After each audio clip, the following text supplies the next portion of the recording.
Hello, everybody, and welcome back to Hotel Dusk, room 250. No, this isn't Hotel Dusk. Last window, the secret of Cape West. That's that's kind of funny, actually. But yeah, last window, secret of Cape West.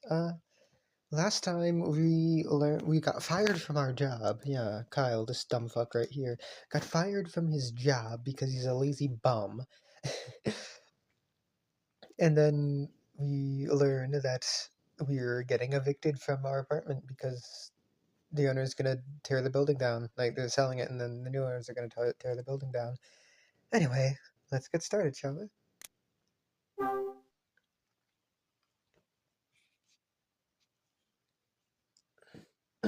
Turn to story. I might post myself reading the novel later. It's gonna open that every time. I swear, if it's gonna open that every time, I'm gonna kill somebody. December 18th, Cape West. Room 202. Mysterious order.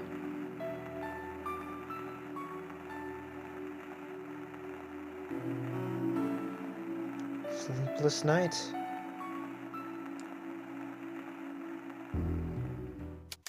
Chapter 2. December 19th, 1980. Wowie, 1980.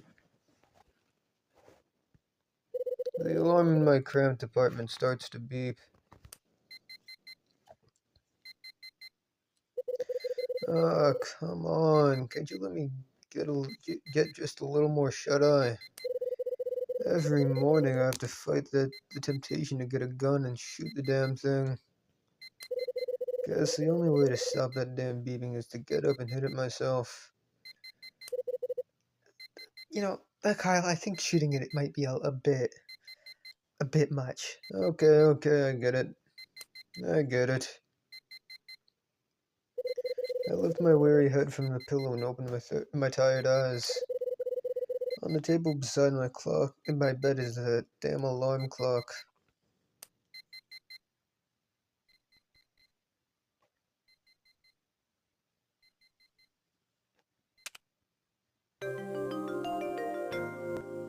Good job, Kyle. 8 o'clock already. If I still had my job, this would be my cue to get up. Guess I don't need to worry about that kind of thing anymore, though. I throw my head back down on the pillow and fall asleep again.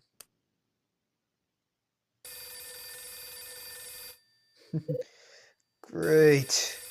Now the phone's ringing. I reach out from my bed and grab the receiver. Yeah. From your voice, it sounds like you're still in bed. Who's this? Oh, it's not. I thought it was Rachel. It's me, Kyle. Oh, Kyle, you don't remember your mother's voice after only half a year? Mom! So it's my mom, Jeannie. She had a tough time after my old man passed away. Had to raise me on her own. Now she lives by herself in New Jersey, working as a nurse. If you don't drag yourself out of bed soon, you'll be late for work, you know? I'm taking a day off. Oh, I'm sorry. I should have saved this call for another time and let you rest. Don't sweat it. I was planning on getting up around now anyway. But why are you calling me this early? Something up? Well, actually there is. It's been on my mind since last night.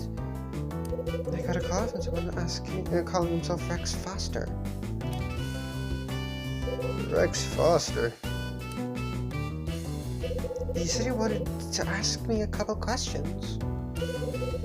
He was keen to know if I was the mother of Kyle Hyde, ex-New York detective.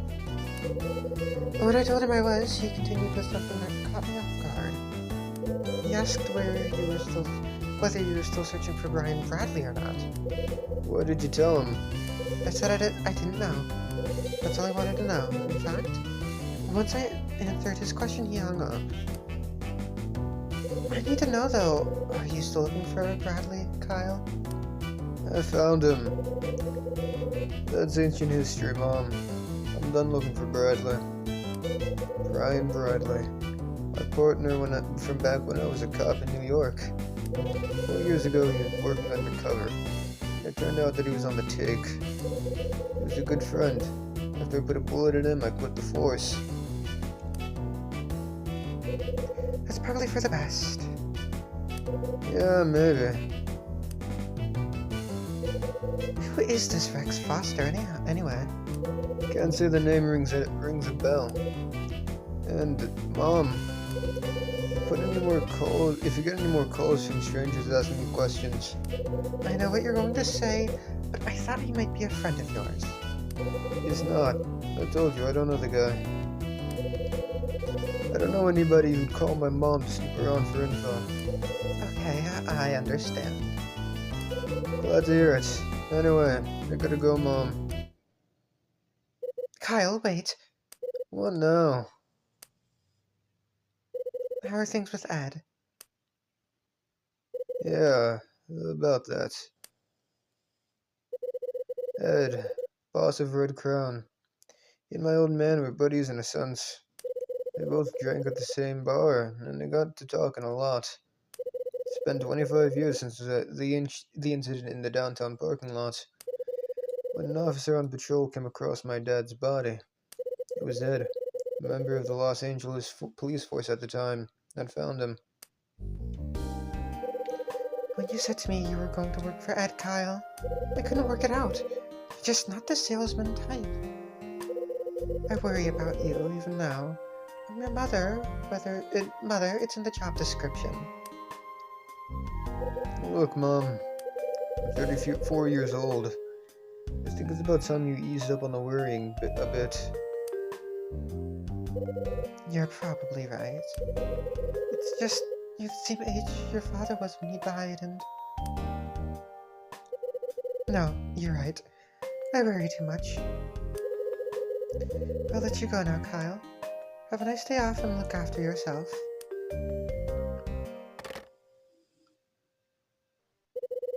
I was wide awake after the chat I had with my mom. Gave up trying to get back to sleep and drag myself out of bed. Guess I was still in work mode. No late sleeping for me.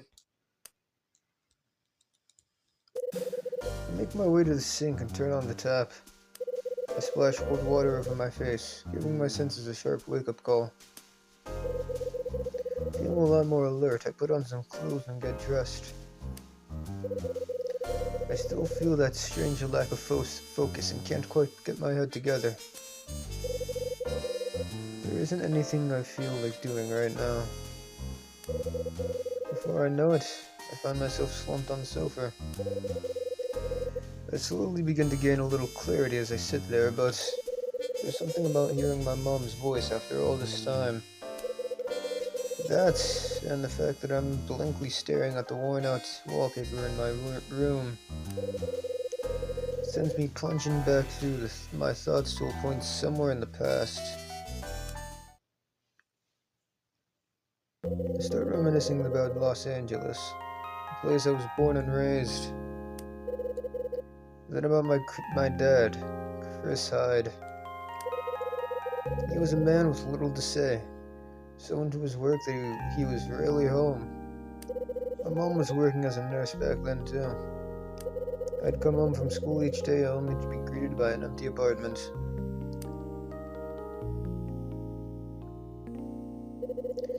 I was 9 years old when my dad died, 3 days after he left for a job.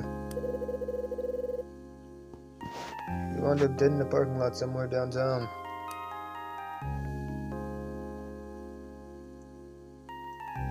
I recall Mom crying for a solid week after it happened.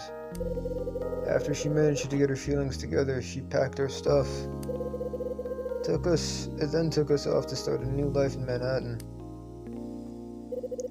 Why did my dad have to die like that? We wanted him dead, and why did we have to leave town? I had all these questions going around in my head, but Mom wasn't talking.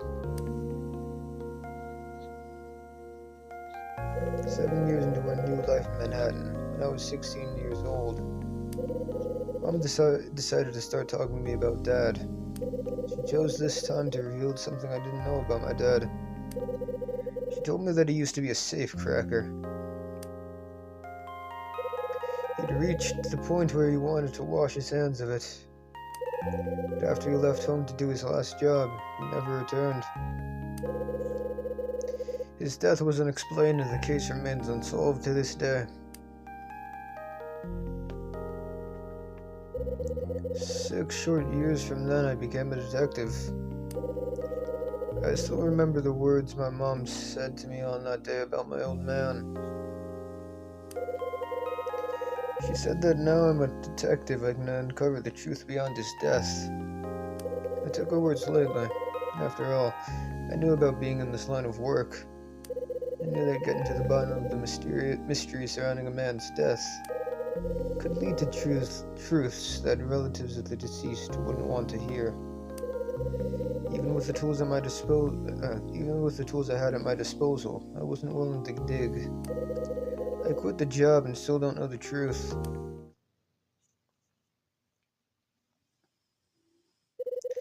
I turn from my trance-like state, draw a long breath, and stand up from the sofa. Just me and my thoughts.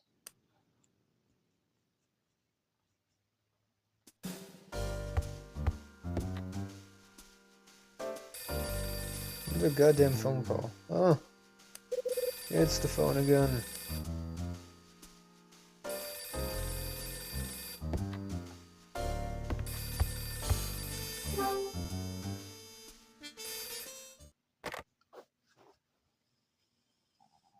Hey there.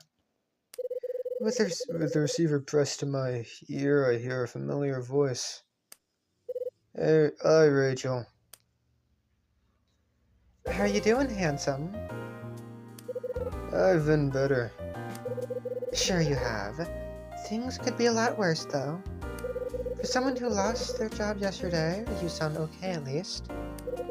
Well, I'm not exactly full of sunshine and happiness, you know. Same old Kyle, always got something on your mind. Head around. You just stepped out not 5 minutes ago. Said anything about me? Yeah, you've come up in conversation. He said that if you call, not to bother letting him know. Damn, sounds like he's really blown a gasket this time. And then some. Can you blame him though? Some people might say he made the right choice. 3 days after leaving on a job and not a single phone call to check in. You didn't even show up at the place you were supposed to be heading to. Maybe I did kind of have it. Maybe I did kind of have it. Nah, maybe I did kind of have it coming. Still, even given the circumstances, why'd he choose now to fire you? I mean, it's not like this is the first time you've slacked off on a job. Hey, did something happen between you two? Could have been because I told him I don't want to do this kind of work anymore. Yeah, that'd do it. Line myself up for a bullet there, I suppose. Do you know when he'll be back? There's something he and I need to discuss. He'll be back a bit after lunchtime. Said he's going to listen to the election candidates' speeches. Really? Doesn't sound like the Ed I know. That's... okay. Would there be an election in 1980? Maybe it's local elections. Because... yeah, I feel like it was 1980? No, it's either local elections or midterms, I don't know.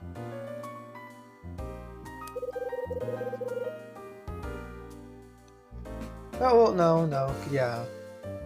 Never mind, I'm dumb. It could be presidential stuff. Yeah. It was always right. raging on about how much he hates politics. He mentioned that one of the people running for mayor is an ex-boss. Okay, so it's mayoral elections. Is an ex-boss of his. A guy called Hugh Speck. The whole thing's going to be televised too. It'll be on at 9. Right. Well, as soon as he gets back, get me on the phone. Oh, one other thing. You had a phone call earlier. Someone going by the name Rex Foster. Ring any bells? What? I just said that you were on holiday and he hung up. He a friend of yours? Definitely not. But the same guy called my mom last night, too. Your mom? What did he want? That's what I want to find out. Seems he already knew I used to be a detective, though. Rachel, can you do me a favor? If he calls again, let me know. Gotcha. And I'll be in touch when Ed gets back. Keep your pager on, okay? Roger that.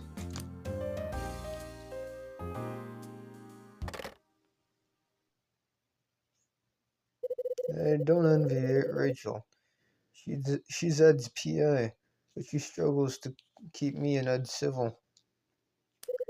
Come to think of it, she's the only woman I'm happy to be totally open with. I reach into my pocket and switch on my pager. Rex Foster. Why is this guy keeping tabs on me? 9 a.m.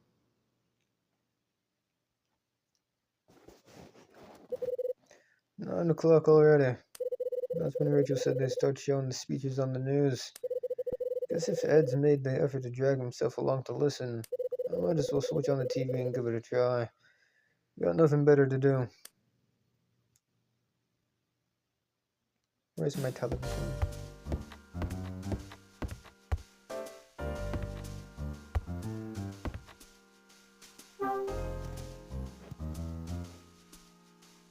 It's not here.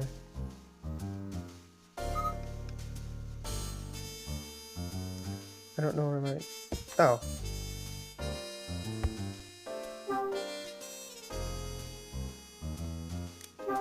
There's a TV on the table. Doesn't look like much, but at least it works.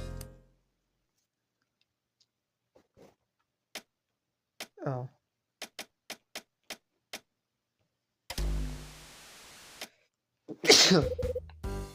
Excuse me. There's an old cartoon on. Pinky Rabbit, huh? That takes me back. I used to love this guy. Hugh Speck. Hugh Speck, the most prominent candidate in the election, will be giving his campaign speech momentarily. And 5 News is here with the coverage of that speech. Stay tuned. Answering with cheers from the crowd, Hugh Speck takes the podium. Speck is a retired LAPD officer. He is now working to stamp out petty and organized crime in the city. Today at 4 p.m., 5 will be airing an exclusive look at the man himself. Don't forget to tune in. This is Robert Harrison for 5 News signing off. Hugh Speck, an ex-cop and also Ed's old boss, trying to become mayor now. Ambitious guy. Looks like he's got a special TV slot at 4 o'clock. Think I'll check it out.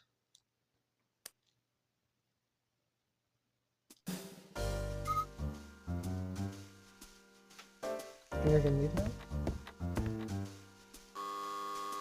Something buzzes my room. Who's there?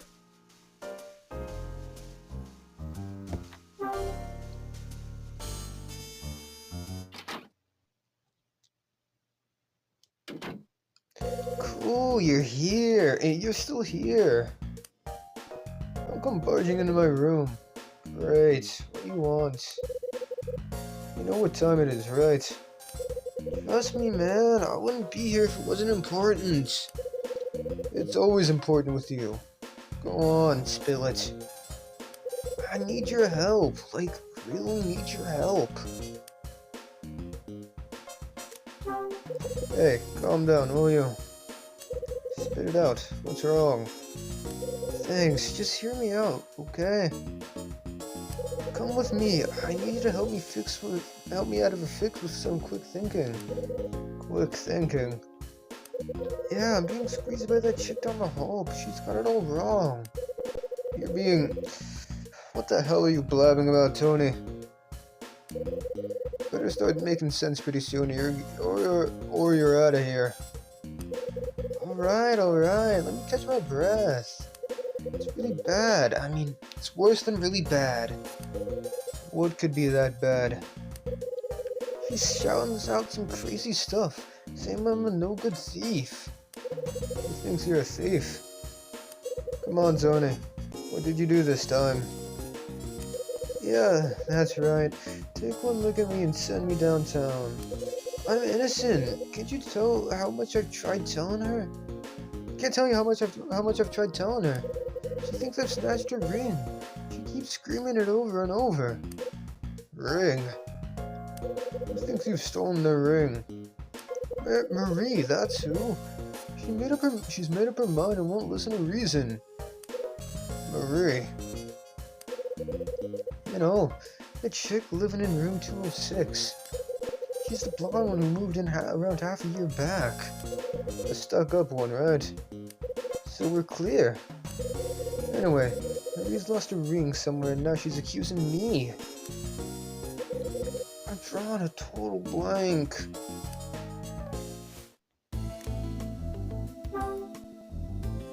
Why does Marie think it was you that took her ring? Search me. She's gotta have a reason, though. I don't think that said search me. I'm confused. Okay. She's gotta have a reason, though. I mean, she's not imagining it, right? I've got no idea what she's thinking. I told you, it doesn't make any sense to me. Did you try asking her why she thinks it was you? Yeah. She just came out of nowhere and barged into my room. Demanding that I return her precious ring. She wouldn't even let me speak. So you didn't do anything that could have led her to suspect it was you. I don't know. I mean, I can't remember. I see. I don't know what she's on. She must be crazy or something. I'll give you the benefit of the doubt, Tony. But I need you to promise you really didn't take the ring. Why the hell would I even touch your stupid ring? I may be many things, but I'm not the kind of guy who steals people's stuff. Yeah, I guess you're not. Now I think about it, you're not the sort who just grab a person's wallet. Damn right. Glad you finally realized, man. I'm not a thief. That's why I need you to go in there and convince her of the same. She's bound to listen to you. I don't have a chance in hell on my own. Yeah, well, let's hope you're right. 206, right?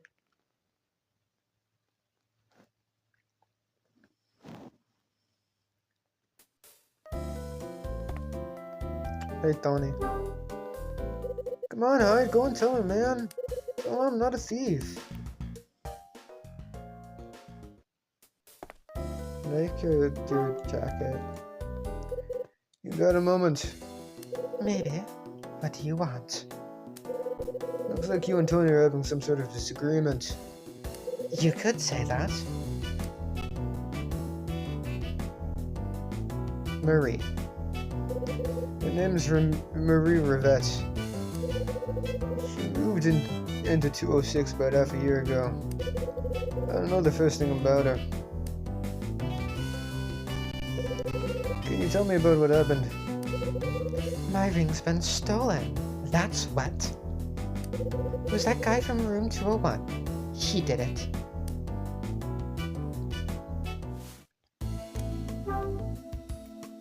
Why are you so convinced it was him? Simple. He was the only person around when it went missing. He stole it right out of my room. How can you be sure? He must have taken it this morning when I went to the vending machine in the lobby. I planned on going straight back to my room, so I left the door unlocked. Is that all you've got to go on? Not quite. I passed him on the stairs on my way down. He was heading up to the second floor. I think he seized that opportunity to snoop around in my room and snatch my ring while I was away. So that's why you think it was him? Exactly. Seriously, that's the only reason you think it was him? I've got to be. It's gotta be. I'm sure of it. After all, he was the only person around, and when he went past my room and saw the door was unlocked, he... You what? Well, it's no secret that he's short of cash. And I'm sure he's no stranger to taking other people's stuff either. No stranger? What the hell? So, getting too close to the truth, am I? Don't play the innocent with me. I've seen you borrowing money from other people in the building. I don't have to listen to this crap. Take it easy, Tony. Waving your fists around ain't gonna help your case. Yeah, I know, man. Mr. Hyde, I don't know why he's decided to involve you in this. But all I want is for him to return my ring. When exactly did your ring go missing? I'd say about an hour ago. When I got back from the lobby, my door was open. This was unusual, but I headed inside and soon noticed my ring was gone. It wasn't in the place I remember leaving it. I knew what had happened immediately. He stole it.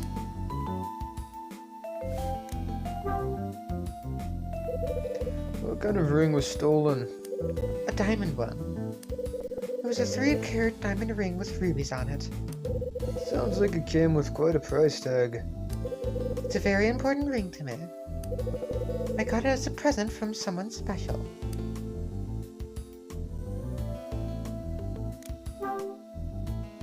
Where did you leave the ring? Where? Inside my room, of course. Though I don't see why I should share that sort of information with you. Do you see now, Mr. Hyde? Do you understand why I think he stole my ring? It's not that I don't understand what you're saying, Marie. But Tony's telling me a different story. He swears he didn't take it. Tell her, Hyde. That's what I've been saying from the start. Why would I want that stupid ring anyway? I couldn't be sure it wasn't taken by someone who snuck into the building.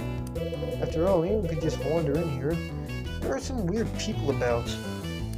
Like last night, when I saw this suspicious lady in sunglasses going out the door. What the hell was that? You saw it too, right, Mr. Hyde? Yeah, I saw her. Well, I'm not convinced. It goes without saying that there are suspicious people around. But if you ask me, you're the most suspicious one of the lot.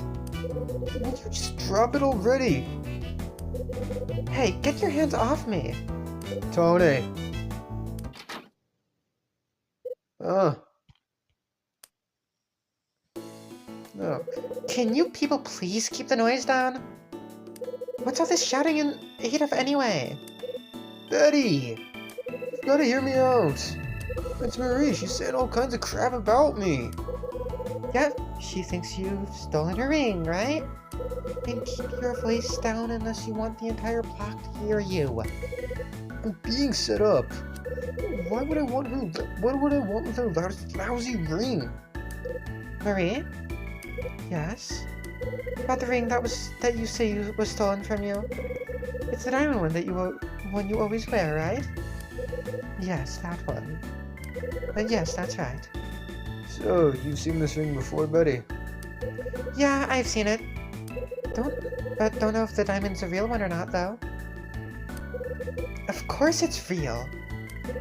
I hate to say it, but I think you're pointing the finger at the wrong person, Marie.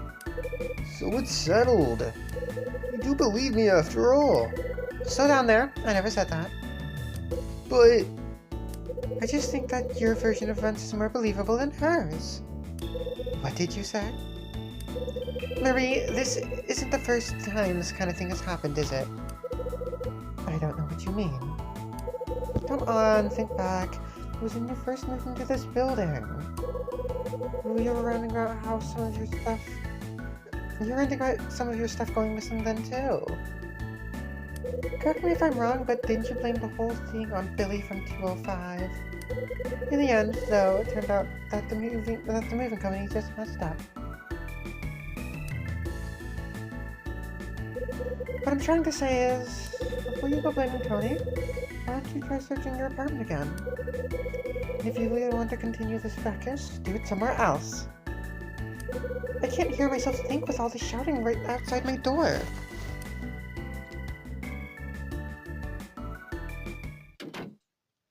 After having her say, Betty retreats into her room. Marie. I'm not saying I believe Betty, but anyone can make a mistake, you know. Just what are you implying, Mr. Hyde? You should check your room again. You could get lucky and find your ring there after all. I've already checked everywhere. I told you, it's not there. I hear you, but what's the harm of having one last look? Okay. Maybe we could take a look around my room one more time. But if I'm right and the ring doesn't show up, what are you going to do then? I don't know. Maybe we could have a look around Tony's room. You don't have a problem with that, do you, Tony? Guess I don't. Then it's settled. But I have one condition, Mr. Hyde. You have to check my room. Me? Yes. You and Mr. Wolf seem to be friends and you think he's innocent, so you need to be the one to check the room before you take me seriously. Then we'll see who's telling the truth. If you insist. I'll wait for you in my room. Marie finishes speaking and returns to room 206.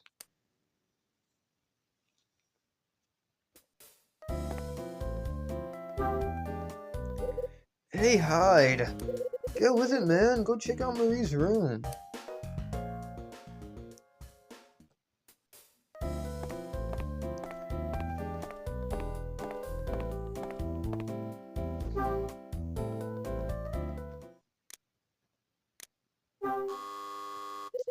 The door's open.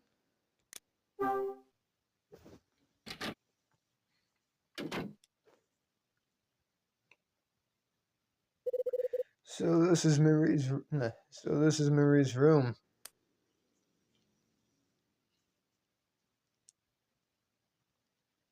Room 206. Please come in, Mr. Hyde. Search as much as you'd like, but I doubt you'll find anything. Don't be so sure. I'm gonna be pretty thorough. Before I get started, though, I'm curious about something. Can you tell me where you left the ring this morning? Certainly. I put it on my table just in front of my sofa. I remember clearly putting it there. It's not there now, though. Remember clearly, huh? You normally wear the ring, Marie. Yes. But I do take it off and place it on my bedside table before going to bed. Any other times you take it off? Well, yes. When I wash my face or if I'm cleaning dishes in the kitchen, for example. Also, I usually take it off when I'm putting on my makeup. I see. You take it off often.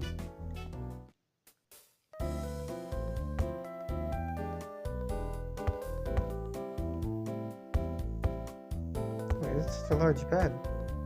Where's your sofa?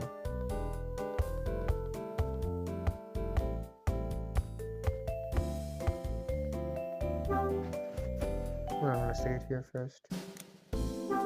Sunlight is streaming into the coffee table. There must have us dress and sewing box here.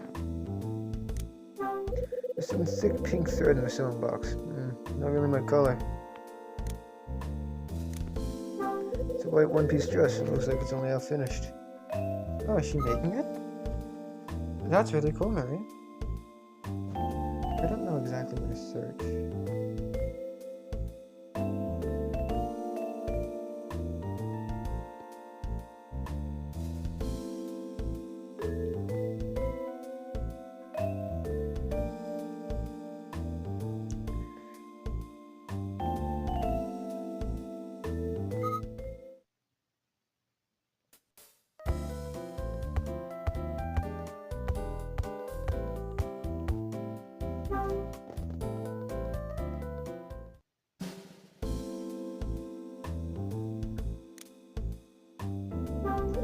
There seems to be something lodged between the dresser and the chest of drawers.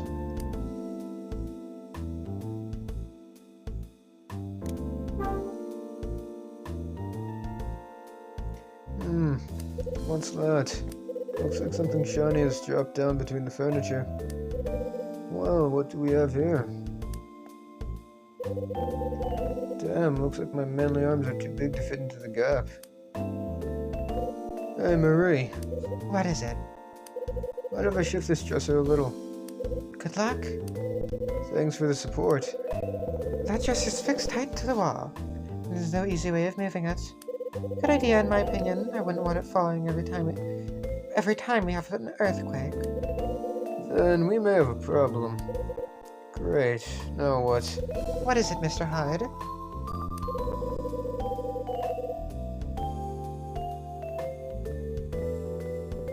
Looks like something's fallen between the dresser and the chest of drawers. Let me get a closer look. Between the dresser and the chest of drawers? Yeah, right between the two. Are you sure you're not just seeing things? You can't make much out at all. You never know. Could turn out to be a ring. Problem is, I can't get my arm in to pull it out. Got anything lying around we could poke in there to get it out. Like what? Doesn't really matter what it is, just has to be thin enough to fit into the gap. Nothing really springs to mind. If you find anything that looks likely to fit, feel free to give it a try. Great. Looks like I've got another search on my hands.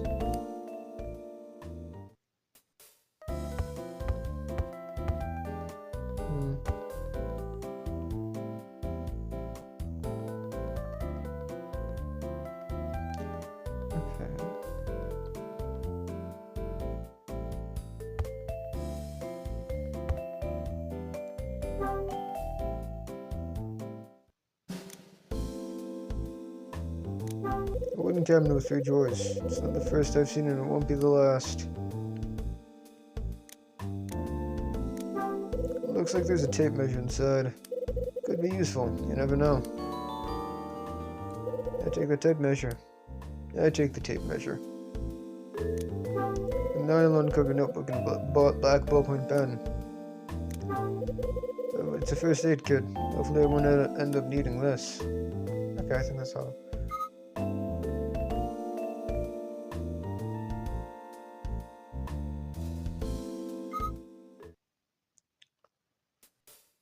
Well, this is...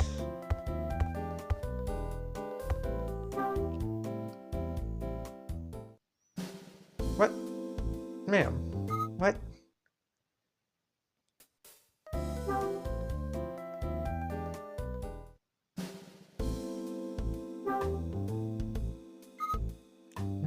Such a small inventory.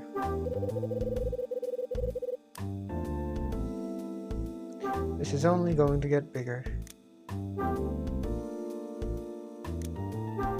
There's something shiny between the dresser and the chest of drawers. If I use this tape measure, I might be able to pull the thing out. God damn. Can't put it in like that, because it needs to be a bit shorter.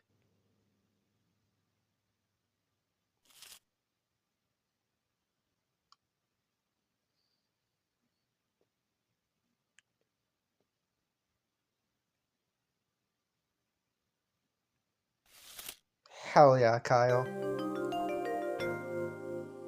Good job, man.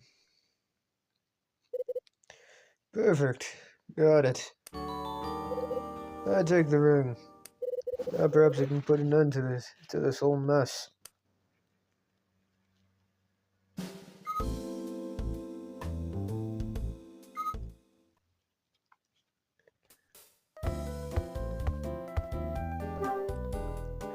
Marie. What is it? So, does this look anything like the ring Clem was stolen? You found it? Yeah, didn't even break a sweat. I'm no expert in jewelry, but this looks like a pretty decent ring to me. Definitely impressed by the big stone on it. Mr. Hyde? Now you've found my ring, please hand it to me, now. What's gotten into her all of a sudden? I'm sorry, I didn't mean to yell. Yeah, I'm just keen to get my property back. Yeah, I guess you're right. You are. That's it. That's my ring. So, that puts an end to it. Looks like you wanted to hang the wrong man after all. You blamed Tony. Yes, I'm not exactly proud of myself either. I mean, I did kind of jump to the wrong conclusion. It happens. I just lost it when I noticed my precious ring had gone. It must be really special if you're that protective of it. It's one of the most treasured things I have. It was a present from my older brother before he passed away. Marie reaches for the photo on the bookshelf. I suppose I'd better go and patch things up with Mr. Wolf. Not sure if I can face him right away, though. I'm still pretty embarrassed. He's bound to fly off the handle and start shouting at me again. You can't say you don't deserve it. What should I do?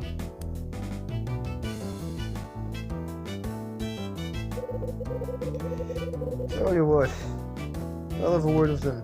See if I can smooth things over a bit. And why does your hand look like that?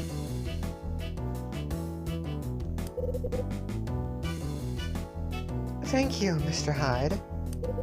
Here you go. Here, you might as well take your stuff back too. You won't be needing it now you've got your ring back. I'll see myself out. Thanks again. I'll leave Marie's room.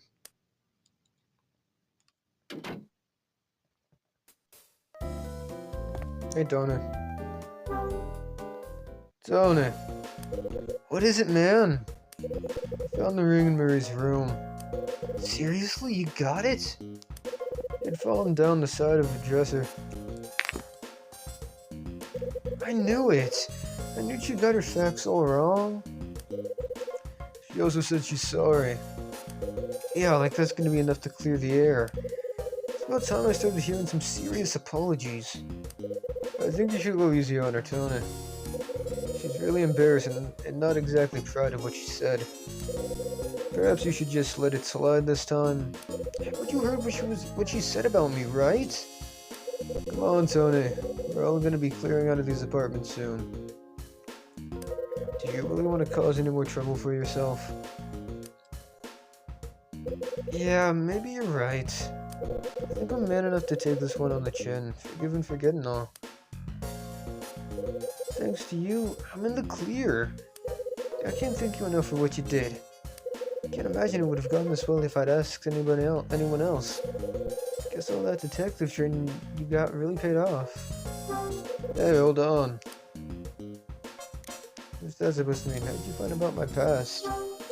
Hey, Tony, how'd you find out? About me being a detective, I mean. I heard it from Dylan. Dylan? I still hate how that man has my dead name. How the hell did he know? I thought you must have told him or something. How could I tell a guy like him all about my past? I haven't told anyone living in this building about that. That's so? I just figured that kind of info must have come straight from you. I was pretty surprised when I heard you used to wear a badge. I figured you must have been through something rough to make you quit. Meaning? Hey, no need to give me that kind of look. I'm just thinking out loud. Looks like I crossed the line, huh? Oh, wow, is that the time? Gotta be at an audition. Catch you later, man. An audition? Yeah, if I make it through, I'm gonna get me a live gig. And if that happens, drinks are on me. Tony makes his way along the hallway and heads down the stairs towards the lobby. I won't hold my breath for those drinks. There's something about what Tony said. What was it? How does Dylan know about my past? Shouldn't that be white?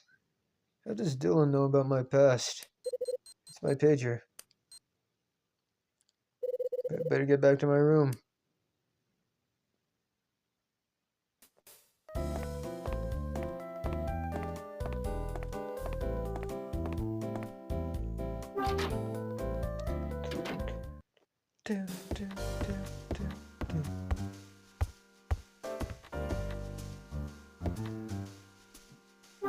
Okay, I guess I gotta select the phone myself. Suppose I should give Rachel a call.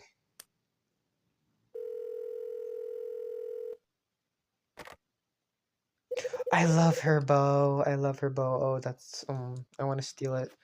This is Red Crown. How can I help you? It's me. What's up? It's just got back. I'll pass you over. What is it, Hyde? There's something we need to discuss. Yeah, well, it's a little late to start apologizing. I don't care how much you growl. I'm not going back on my decision. It's not about me getting fired, Ed. Then what the hell is it about? It's about an order. An order that made its way to me directly. What? There was an order sheet in my room when I got back yesterday. The message on it was vague. It goes like this.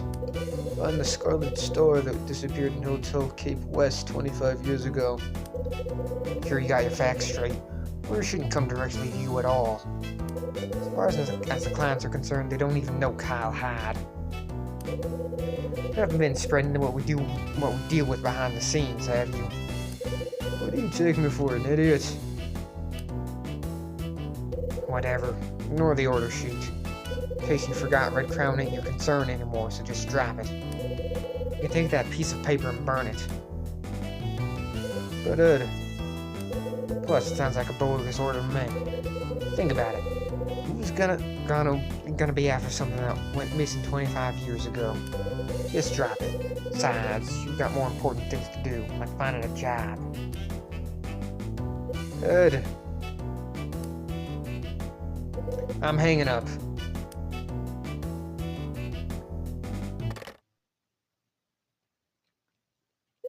a bogus order. Even if it does turn out to be bogus, how did it make its way to me? Speaking of strange, Tony heard I was the detective from Dylan, of all people. Something's not quite right about all this. I think it's about time Dylan and I got better acquainted. Okay, what? Where is Dylan? Dylan Fitcher, 304, handyman who does general work around the building. Questions asked, how does he know about my past? Okay, that's cool. Rachel, she works at Red Crown as Ed's secretary. Ed, the boss of Red Crown, who's the human buddy of my dad's and first to find his body. Tony Wolf, who lives in 201, a failing musician with no money to speak of. It's that guy. Betty Mayer, lives in 203, works in an accessory shop, acts fairly civil at everyone. Marie Rivette, lives in 206, she moved in here about half a year ago. Margaret Patrice, owns the apartment block, lives on the first floor, we call her Mags for short. Rex Foster, mysterious man who seems to be checking up on me. Jenny Hyde, my mom, she works as a nurse in New Jersey. Chris Hyde, my old man, he was a safecracker. He went out on his last job 25 years ago and came back in a body bag. Maurice Layton, brother. Hugh Speck, candidate for LA mayor. He used to be Ed's boss from the LAPD.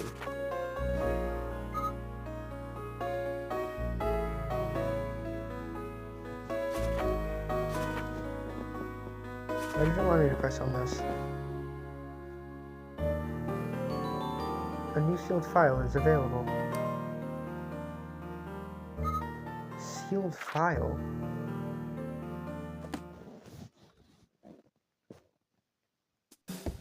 Should that say 306 or 301? 304, I'm stupid.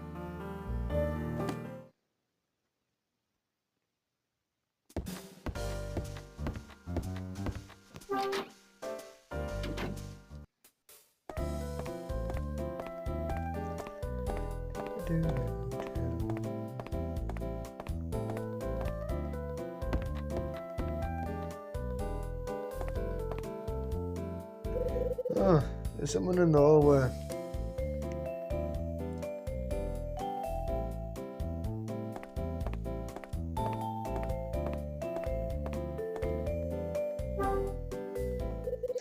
You got moment.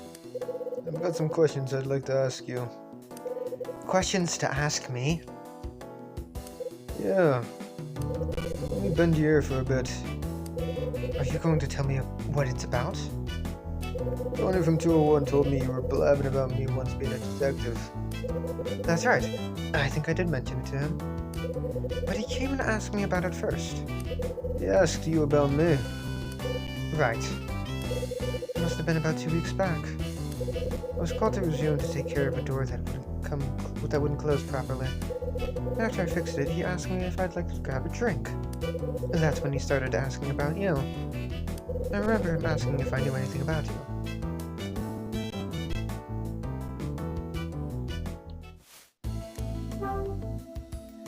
Care to tell me how you knew I used to be a detective? It just cropped up one day.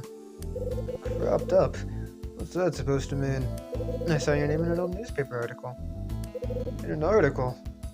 Right. It was an article about an undercover investigation in New York. When I read through, I noticed the name Kyle Hyde. I also noticed that you shot an undercover cop. One that was on the take, not exactly through and through blue. When was the newspaper dated? I think it was from around 4 years back.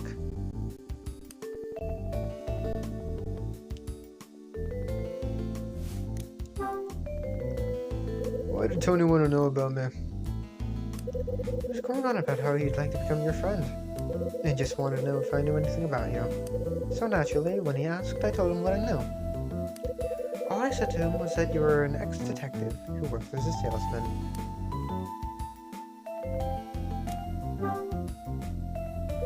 Where did you find this newspaper?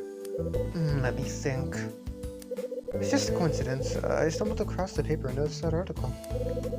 Finding an old newspaper with stuff about me was a coincidence. Do you really expect me to buy that story? Honest, I was out on a job at the time. Out on a job? Yeah, I'm in the plumbing and repair business, so I often get sent out on jobs. I find myself in buildings and offices a lot. I even fix windows occasionally, too. Thinking back when I saw that article, I had just moved back from New York. I was doing a job in someone's bathroom. And someone had just moved in, and there was stuff all over the place. Including an old newspaper that someone left lying around. And I just had lunch and thought I'd give it a read. That's when I saw your name. How far back was that? I don't know, 3 months? So, are we done with all the questions? Yeah, for now. Oh, who's there? Yeah, here we go. You really should take your chat elsewhere. You're blocking the hallway. Sorry. Kindly get out of my way. Frank. This miserable old guy's Frank Raver. He occupies room 302 and has a tendency to skulk around late at night. If memory serves, you're... Kyle Hyde, guy living in the apartment below you, who incidentally has to put up with the racket you make walking around all night. I don't appreciate being accused of things, Mr. Hyde. This building may be old, but it's solid and likely to cause such disturbance. I'm telling you, I can hear every one of your footsteps loud and clear. Sometimes I can't even get a wink of sleep while you're stomping around. Looks like I misjudged you, Mr. Hyde. I had you pegged as the kind of guy who would have more important things on his mind. Meaning what? Mr. Raver. Mr. Hyde is just trying to say that he's noticed some noise coming from your room. He's not trying to start an argument with you. That's right, isn't it, Mr. Hyde? Yeah, I'm just saying. Well, I suppose I can try to take a little more care late at night. Gee, thanks. Bit of a cranky old timer we got here. While we're all here, I had a matter to bring to your attention, Dylan. You did? Yes. It seems that someone left trash by the fire door on the 4th floor again. And again. Who would be so careless? That's a good question. But more importantly, we wouldn't want an incident like before now, would we? I recommend you get up there and clear it up right away. Will do. Thank you, Dylan. Frank goes back into his room and disappears from sight. Which reminds me, I never got around to checking out the 4th floor. You take care of the repair on the 4th floor too? Certainly do. I thought the old floor was disused. That's why it's out of bounds. All the rooms up there are remnants from when this place was a hotel. The fire door was sealed to prevent access, though. Having problems all the way up there just adds to the hassle. But that's the last place we want things to go wrong. I'm going to leave you, Mr. Hyde. I have to get up there and sort this out. Dylan heads up the staircase. What's up on the 4th floor? Now my curiosity's piqued.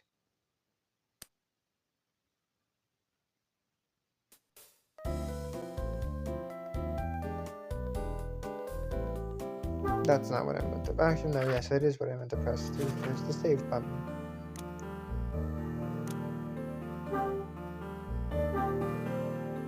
Oh, it's gonna be super fucking long.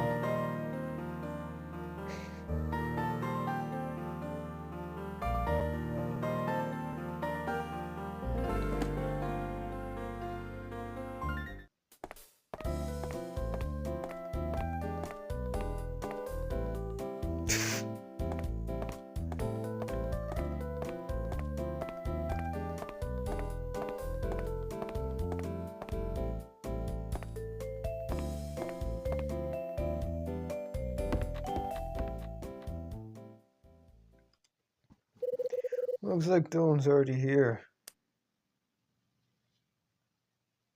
What are you doing up here, Mr. Hyde? I didn't think it was a crime to wander up here once in a while. That's true? Frank said something about some trash. Yes, I already took care of it, though. It was just a flyer from an old newspaper. No great shakes. So, someone makes their way up here and tries here just to dispose of something like that. You'd be surprised, but it does happen from time to time. It's things like this that really get to me. Just another one of the many problems with the building anyone can get into. In my opinion, you're asking for trouble if you can just walk in off the street.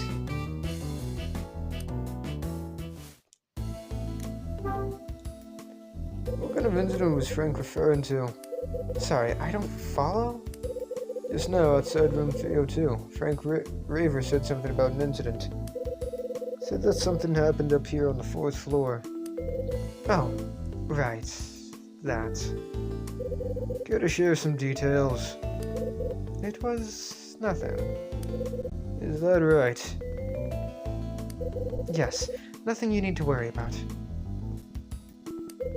Okay, I've got to make a move. Dylan makes his way to the stairs and descends out of sight. Now I know something's up. He seems caught off guard when I asked. I've got an idea. If the rooms up here have been left as they were when it was Hotel Cape West, I wouldn't mind having a better look.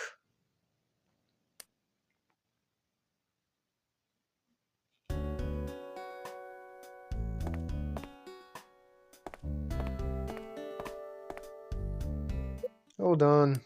Maybe I should check a little more.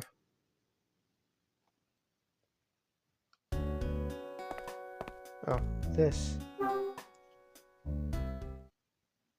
Okay.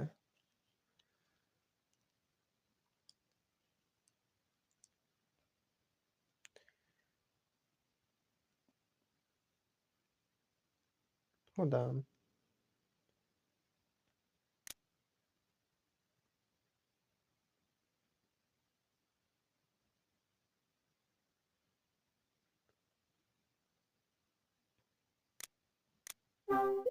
Fourth floor hallway is blocked by a hefty looking fire door. Let's see if the thing's locked or not.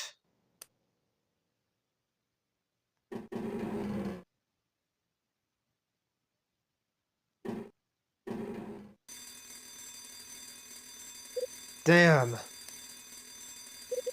That can't be good. Are those alarms ringing?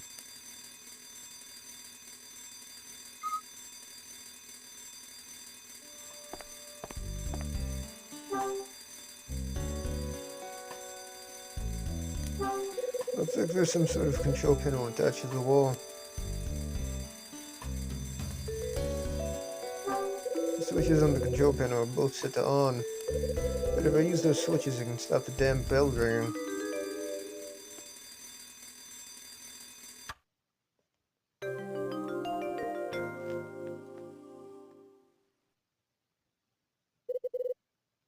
Finally, it stopped. Not a moment too soon, either. Huh. Someone's coming. You again. Mr. Hyde, what have you done? Yeah, about that. Kinda made a judgment error and set off the alarm. A judgment error? Not like you thought you'd open the door and start zooming around inside. No. Yeah, you got me. This is bad, real bad. What? Mrs. Patrice? Just told you this was bad. Dylan, care to explain what's going on here? For one, why was the alarm ringing just now? Let me explain. And just what are you doing up here, Mr. Hyde? I was just... Well, it's not what you think, Mrs. Patrice. Then kindly explain it to me.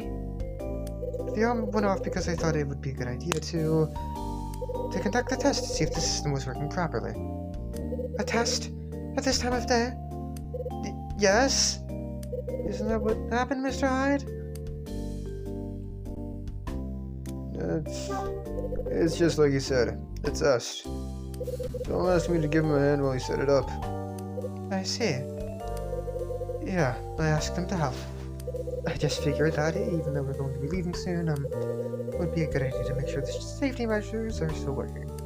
Good thinking, Dylan.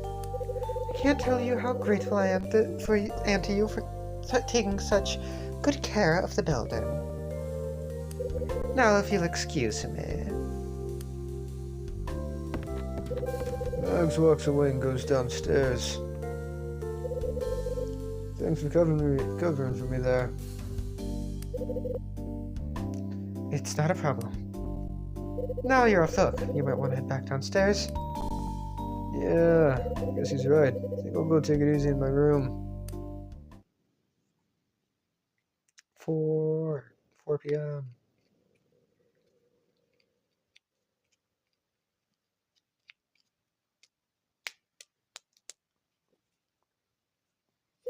After I returned from the 4th floor, I decided to take a load off and relax on the sofa. Still can't shake the mystery surrounding that order sheet I got. 4 o'clock already. Just in time to catch that show about Hugh Speck on TV.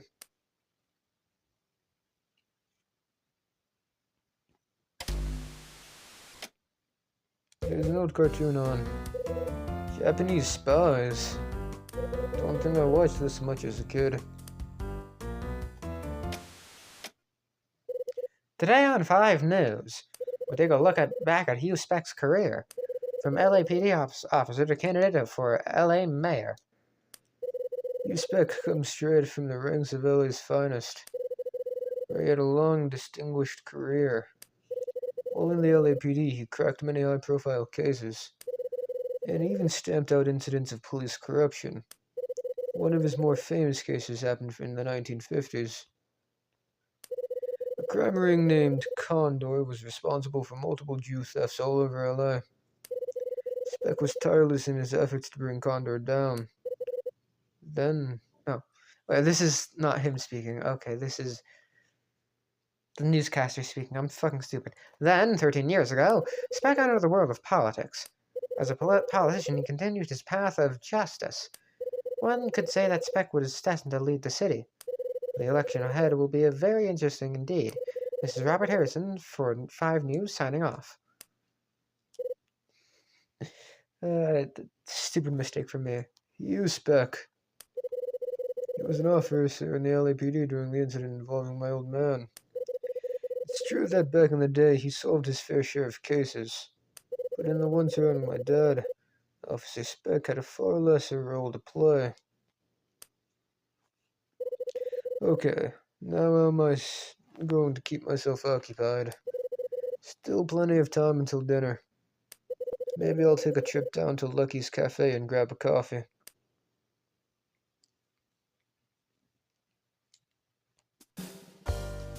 I wonder who's gonna be the first interrogation of this game.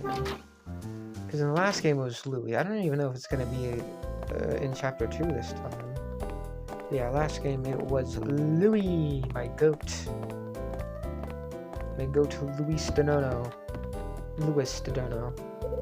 Yeah, I recognize that guy over there. He's, The fuck? Good sir, what are you wearing? Well, hello there. Hi. I definitely know this guy. He's on the 3rd floor and... You're Kyle Hyde from room 202, aren't you? Yeah. And you're... Charles. Charles. Yes, Charles. Is there something wrong with my name? No, I get it. You forgot again, didn't you? You got me, kid. But it's coming back to me. The full name is Charles Genet. Right. Excellent. Exactament. Might not be a good idea to make a note. Might be a good idea to make a note of it or something, though. There's only 9 people in this building. It should be so hard to learn their names. Yeah, you're right. Sorry. Some people find it very rude if you forget. Very rude if you forget their name, you know? Trust me, I don't forget names on purpose. They just seem to slip through the cracks. I don't go around presuming everyone remembers me either. Interesting attitude. Thank you, Mr. Hyde. That helps me understand the kind of person you are better. Glad to hear it. Try to make the effort to remember my name from now on, yes? When I forget a person's name, I feel terrible inside. I hear you loud and clear. Charles. The kid's name is Charles Genet. He came over as an exchange student from France about a year ago. So he would have a French accent. Okay. According to Betty, he has dreams of becoming a big-time movie director. Oh, I'll change his accent. I'll change his voice. He buddies with Billy, who used to live in 205, right? Yes, that's right. That's right. I can't do a very good French accent. Yes, that's right. I remember Betty telling me a while back. Betty's lovely, isn't she?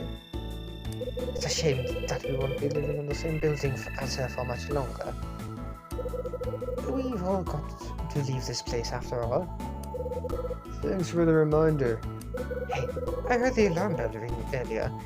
Do you know what happened? That was just a test, nothing special. A test? I thought it must have been something a little more exciting.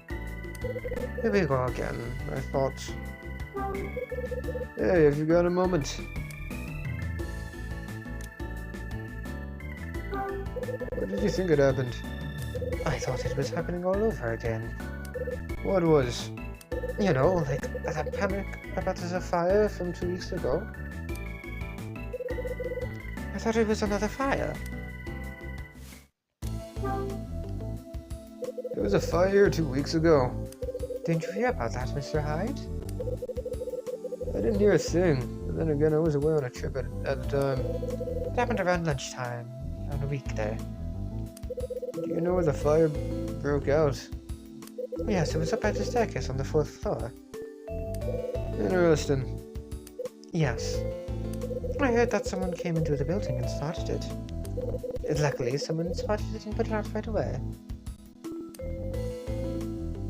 So the building didn't suffer any lasting damages?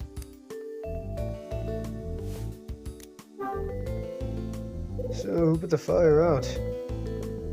Mr. Veva. Frank Raver from 302.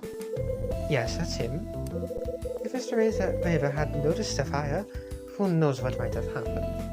By the way, Mr. Hyde, what are you going to do after you leave this place? I haven't quite worked that out yet. Me neither. I haven't even started looking for a new apartment. I really like this place, despite it being a little old and run down. You and me both, kid. I'll see you later, Mr. Hyde. Charles says goodbye and leaves. Can I go to my goddamn cafe now, please? Is it over here? Oh, hey. That's some fine smelling food.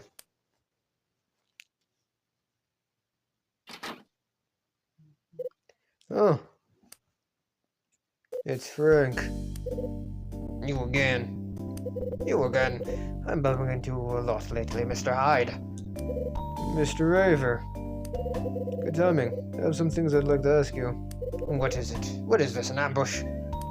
Charles told me that you came across a fire on the 4th floor 2 weeks back. I did, yes.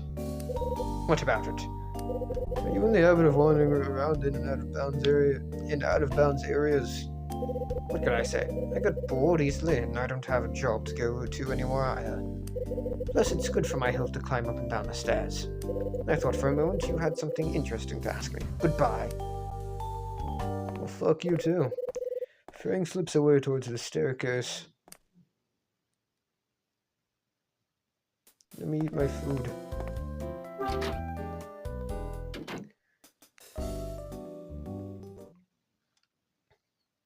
Lucky's Cafe. Best food and raw caffeine in town.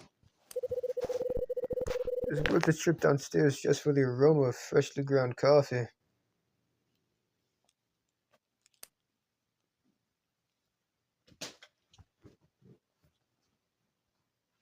Lucky's Cafe. Hi! Welcome to Lucky's Cafe. Oh, Mr. Hyde, nice to see you. Today's coffee is a straight Guatemalan mineral roast. Sounds good. I'll take one of those, coarsely ground and black. Gotcha. Can I get you something to go with that? That's the $1,000,000 question. Maybe I can tempt you with today's special dessert. Only got one left. I made it myself, which makes it an extra special. Yeah, why not? I'm sure you won't regret it. She's cute, I like her. Claire. Like a little bit too. The perky waitress is Claire Reagan, the daughter of the cafe owner. She's always cheery and keeps the customers coming back. I got that little animation too. Guess you'll be taking your regular spot, right? Right.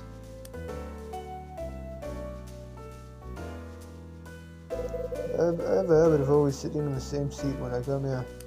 Sitting here enjoying a good coffee is one of the best things about this place. Here you go. Today's coffee and one of my special desserts. My own homemade plum truffles. I took a ripe dried plum, filled it with a wonderful fruity chocolate ganache, then coated it with a slightly bitter type of chocolate for an edgy flavor. Edgy? Well, it all adds up to a deliciously sweet dessert. I hope you like it, Mr. Hyde. Certainly looks tasty. Bon appetit! Claire drifts away from the table after delivering my order. There's an appetizing looking combination of coffee and a dessert on the table. That's a fine aroma. The fragrant coffee takes me away from my troubles, hold me for a while. Do I have to press something? No? Okay, you're just taking a while to eat. Who's this? Oh. Well, Mr. Hyde. Looks like I can't stay away from your coffee for too long, can I? I'm glad to hear it. How you found today's blend?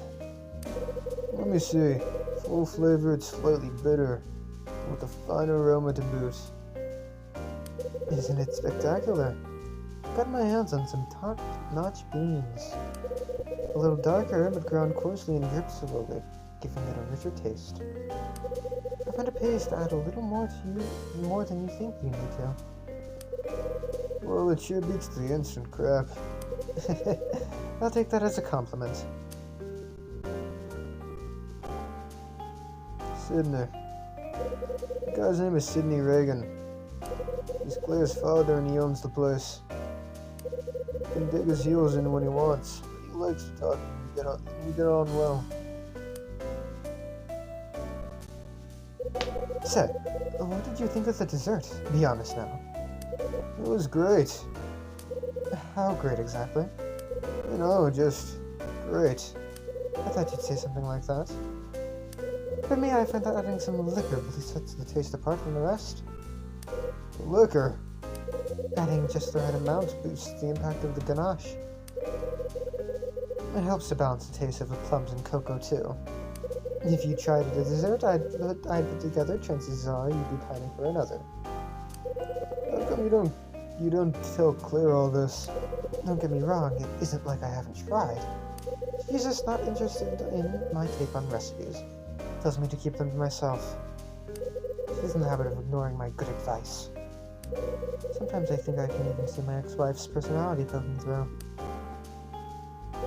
By the way, Mr. Hyde, do you know the customer sitting over there in the back? Which one? Over there, the guy in the sunglasses. Guy in the sunglasses. There's a shifty-looking guy sitting in the back, at the back wearing sunglasses. Who the hell is that guy? You a friend of yours, Mr. Hyde? Never laid my eyes on him before. Strange. He seems to know all about you. What? You came around asking questions and everything. I just figured he must be a friend of yours. Looks like I got it all wrong, though. Sidney finishes speaking and leaves the table side. Who is that guy and how does he know about me? You know, look at the other characters that I have in my characters section. What?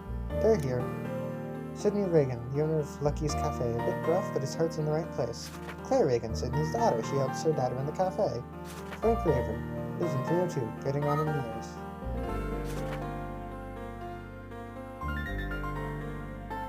Charlie Chenet, lives in 305, a French exchange student who wants to be a director.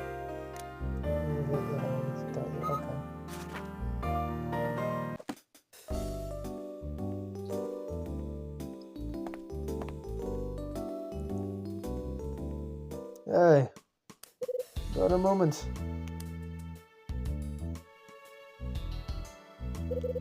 That depends. Firstly, who the hell are you? Sidney said you know who I am. I've never even met you before. Time to start talking, pal. Is that right? Yeah, why don't we begin with your name? My name is Foster. Rex Foster. Rex. So he calls himself Rex Foster. This must be the guy that called Mom and Rachel. Finally, I got a face to put to the name I keep hearing. You've been busy making a lot of calls, it would seem. What are you after? I don't seem to remember asking for a guy like you to follow me around. Okay, you got me. Hey! You're staring at me. I don't know.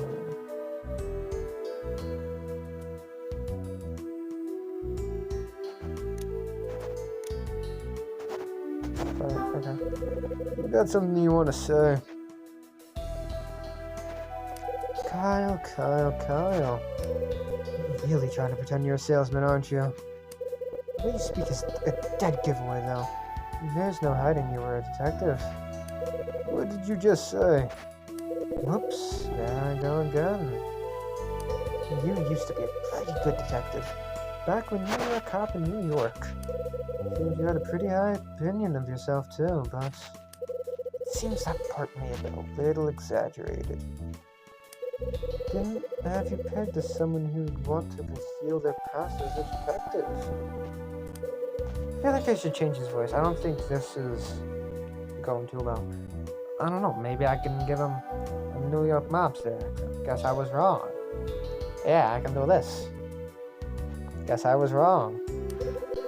I don't see that my opinion of myself has got anything to do with you. Well, let's get back on track. What exactly do you want from me? About time you asked. I was hoping to ask you some questions is all. Questions? Yeah, to begin with. Why'd you choose to live in this particular building? No reason. Just kind of wound up here. Well, the other one, that's not the reason.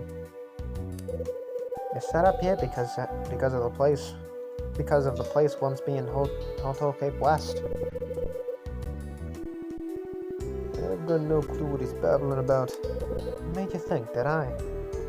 Let's try another question, shall we? What's your attitude, buddy? You trying to hide the fact that there was some trouble today on the second floor, too?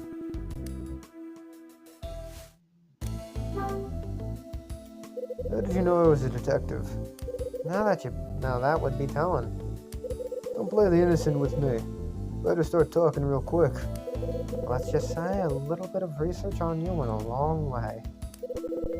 So you're researching me now, are you? Care to elaborate on that? Who the hell are you? Hey, easy. You're not the only one. You're not the only person I'm looking into. Is that supposed to make me feel better? I can't really tell you anything right now. Speaking of you could be quite dangerous, Kyle. Cut the crap. And define dangerous. If you know too much, you might feel inclined to get in my way.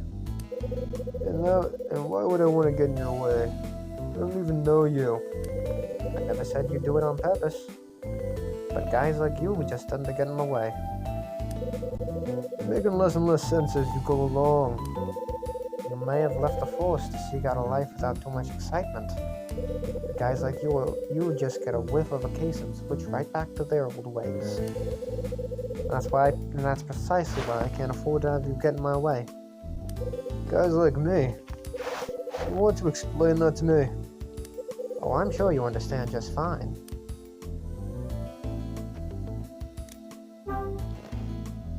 Trouble? What are you talking about? So, you're saying nothing happened, are you?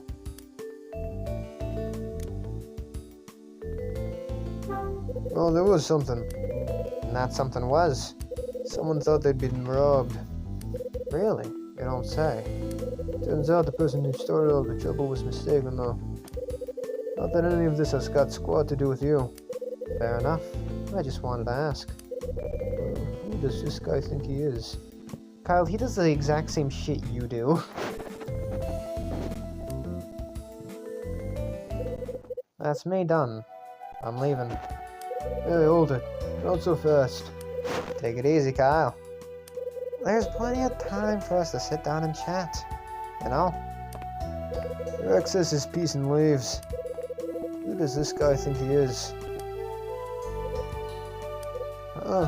Mr. Hyde. So, who was that guy? His name's Rex Foster. Seems he's been gathering information about me. Why would he do that? Are you in some kind of trouble? Not that I know of. He wasn't a detective, was he? Trust me, he was no detective. More likely he's working for some lousy agency or a third-rate newspaper. Yeah, I guess you're right. Seemed like a weirdo right from the moment I laid my eyes on him. Sometimes he'd have his notebook open on the table. Seems like when he thought of something, he'd write it down. Notebook? Yes, then he'd read his notes back to himself. It bugs me every time I see him.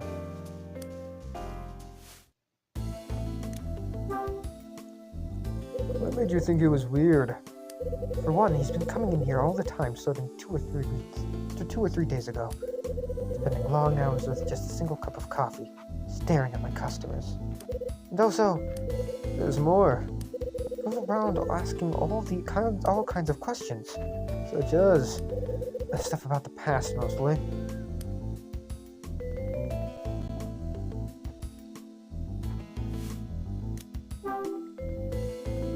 What kind of noses have you been making? I took his coffee over once and nearly caught a glimpse of his notes, but he noticed right away and snapped his notebook shut.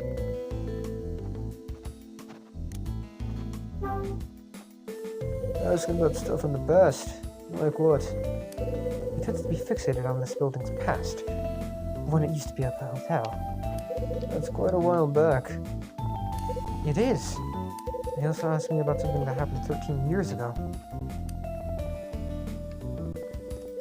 He never revealed his motives about why he was so interested in that particular event. Got in the hotel 13 years ago. What happened? Okay, yeah, I just said that. That's a tough question, and I'd appreciate if you kept this to yourself. Mrs. Patrice asked me to avoid talking about it. She seemed especially keen to keep it from the people living in the apartments. What happened? I think I can trust you not to spread it around, Mr. Hyde. Wait, I forgot! This game was never released in America. It was only released in Europe. I forgot about that. I only just now noticed because I noticed there not being a dot after Mr.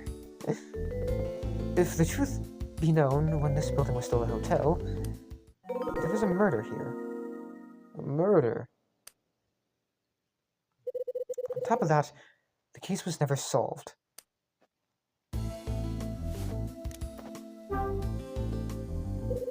Unsolved murder. What do you know about the incident?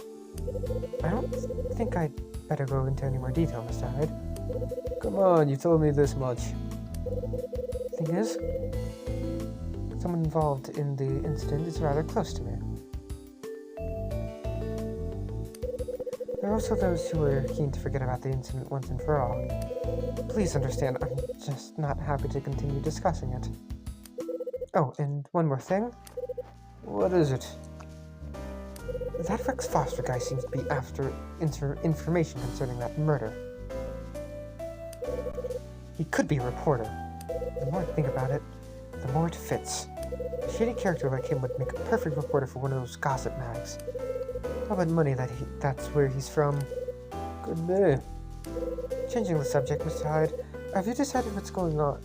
Who's going to get your vote? I haven't quite made up my mind yet.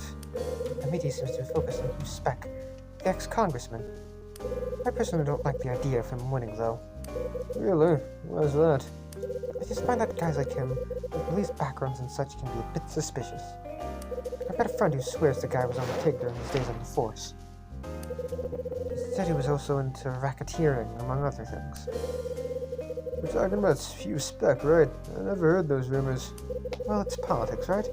Everyone's at least a bit corrupt. Won't be easy if whoever becomes mayor. Lowering the crime rate will be tough. Yeah, not the truth. Say, did you hear about the robbery at the jeweler's near here yesterday? Sydney put the newspaper down on the table. This kind of crime gives people like me the heebie-jeebies.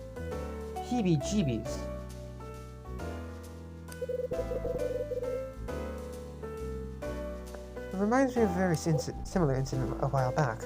Dad! Yeah? We've got orders queued up over here. Can you come back to the counter for a while? Oh, sure thing. I'll be right over. Duty calls, Mr. Hyde.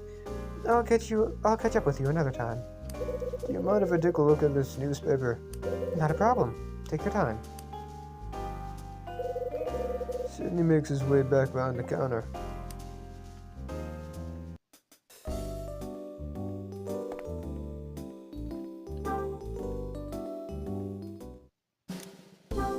Sydney's newspaper is on the table. It reads, December 19th, 1980, new development in serial jewel robbery case. With regard to the succession of jewel burglaries that have taken place recently, The Los Angeles Police Department announced a new lead, that the culprit could be a jewelry theft ring called Condor, based on the information that a woman with a black hat had been witnessed at the crime scene before the incident. This group once frightened the whole nation, and there are fears that their reign of terror is beginning once more. The woman in this article sounds just like the woman I saw outside the building yesterday. Things have been more hectic than usual since yesterday. Guess there's only one thing for it. If I think back over the events, maybe I can clear a few things up.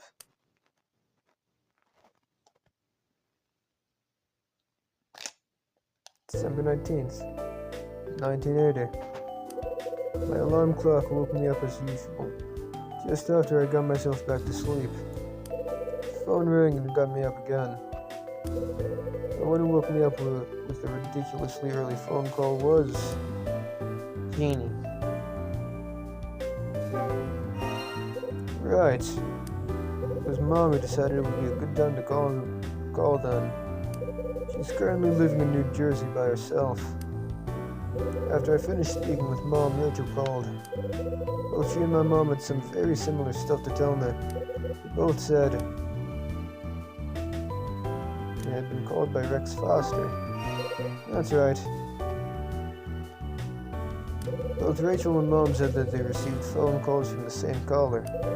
They said his name was Rex Foster. They were keen to find out whether he was an acquaintance of mine or not. After catching the TV show about the candidate whose speech Ed went to hear, Tony got me caught up in some crazy situation, just like always. It was the second floor occupant that swore Tony stole her room. Right. It was Marie from room 206. She somehow got it into her head that Tony was a master jewel thief. I was coerced into taking a look around Marie's room to prove Tony's innocence. Turns out the ring had just fallen between some furniture. After I proved Tony was innocent, he expressed his gratitude. As we talked, he mentioned that he knew I used to be a detective. Tony got that info from... That's right. After squeezing him for facts, he finally told me that it came from Dylan. Dylan's the quiet guy who lives in 304. He takes care of the general repairs around here. I found my name in an article from a 4-year-old newspaper. Funny how coincidences like these seem to happen around me. As the day went on, I had the urge to go to Lucky's Cafe downstairs. Figured I'd head down there, grab a coffee and take a breather. Imagine my surprise at finding none other than Rex Foster there. The cafe owner told me Rex had been asking questions. He was asking about...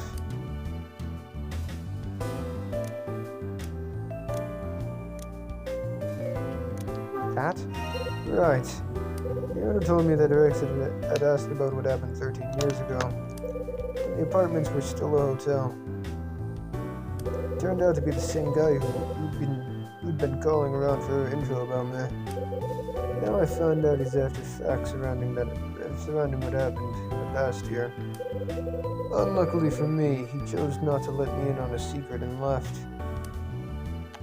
December 19th, 1980. Despite the apartments being due to close, I spent the entire day embroiled with conversations with the other residents. It turned out to be pretty useful for gathering facts on past and present events here, especially the unsolved murder that happened 13 years ago. The sudden appearance of Rex Foster in the cafe today made me feel uneasy. It sent my mind spinning back to the mysterious order sheet I found in my room. I think I'm just beginning to register the fact that there's something more to this building than meets the eye. There's some sort of secret to be found here. I'm sure of it.